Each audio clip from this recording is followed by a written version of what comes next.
Pemimpin ni ada dua. Satu pemimpin yang dididik dan dilahirkan, yang di-train. Ada satu pemimpin yang born leader, kita panggil. Pemimpin yang memang dilahirkan oleh Allah SWT itu sebagai leader. So benda itu tidak terhenti dalam politik atau politik parti.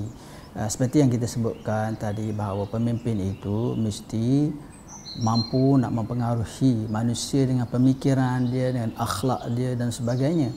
Tetapi politik yang ada hari ini, malangnya pengaruh itu didapat melalui duit, melalui harta. Itu bagi saya bukan pemimpin, itu kata apa, corruption yang tidak sewajarnya. Jadi apa yang ada hari ini, malangnya, adalah satu pemimpin yang fake pemimpin, kalau boleh saya istilahkan, ataupun pemimpin jadian, yang tidak, is not a true leader in a true sense, tetapi pemimpin yang diangkat disebabkan mereka ini berjaya memberikan, memenuhi nafsu pengikut-pengikutnya dalam konteks memberi harta benda dan sebagainya. Jadi sebab itu pemimpin ini bukan pemimpin yang sebenarnya yang didambakan oleh rakyat ataupun dari dalam dunia sekalipun. Jadi apabila kita kata adakah dia mesti masuk politik ataupun tidak, bagi saya tidak. Politik ini hanya salah satu daripada kita kata medium ataupun tempat untuk seorang pemimpin itu mentadbirkan ataupun menterjemahkan kepimpinannya. Banyak saja pemimpin dalam NGO boleh jadi pemimpin. Kadang-kadang bukan, tak semesti itu, dalam masyarakat biasa pun dia boleh jadi seorang pemimpin, tapi dengan tahapnya. Sebab Rasulullah SAW sudah sebut, kullukum ra'in wa kullukum mas'ulun an ra'iyatihi, semua kamu adalah pemimpin. Paling tidak ayah memimpin keluarga dan sebagainya, tetapi itu satu institusi yang kecil lah.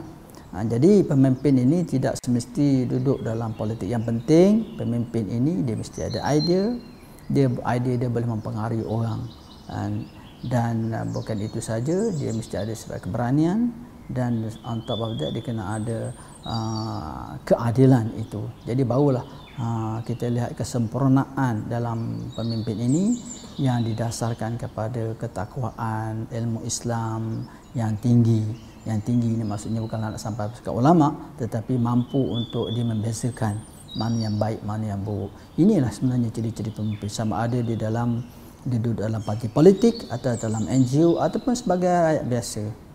Maknanya dia dalam masyarakat, komuniti yang dia diami.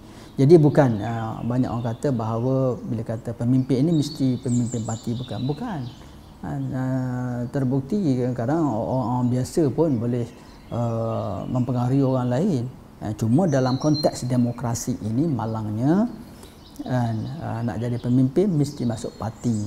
Tetapi bagi saya lah, masa hadapan ini mungkin kita akan menyaksikan perubahan. Mungkin satu hari nanti dia tidak berparti, mungkin dia orang biasa saja, dia NGO saja dan sebagainya. Dia boleh memerintah negara kita tanpa masuk parti mana-mana. Contohnya mungkin kita tidak tahu. Jadi parti ini sebenarnya, demokrasi ini sistem yang baru dibuat oleh Barat. Dulu kita mana ada parti, baru saja ada parti dalam Malaysia ni 60 tahun lebih je. Sebelum dulu kita berdasarkan kepada raja, tak ada parti yang boleh memimpin ratusan tahun negara kita ini. Begitu juga dalam khilafah Islam, pada khilafah bukan ada parti. Jadi parti ini adalah sistem demokrasi yang dikreat oleh Barat, yang berdasarkan kepada maddi ataupun material dan kuasa semata-mata. Jadi demokrasi yang dibuat hari ini sebenarnya dia nak mementras raja-raja je. Sebab itu hari ini timbullah katanya sistem demokrasi ini ialah daripada rakyat untuk rakyat, dari rakyat kepada, untuk rakyat kepada rakyat.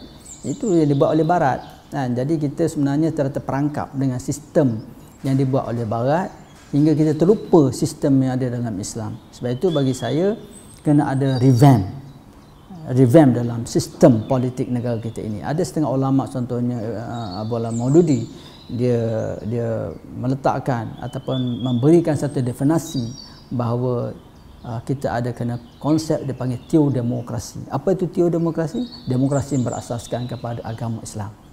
Itu, dan Yusuf Qaradawi pun mempunyai idea yang sama setakat yang saya baca.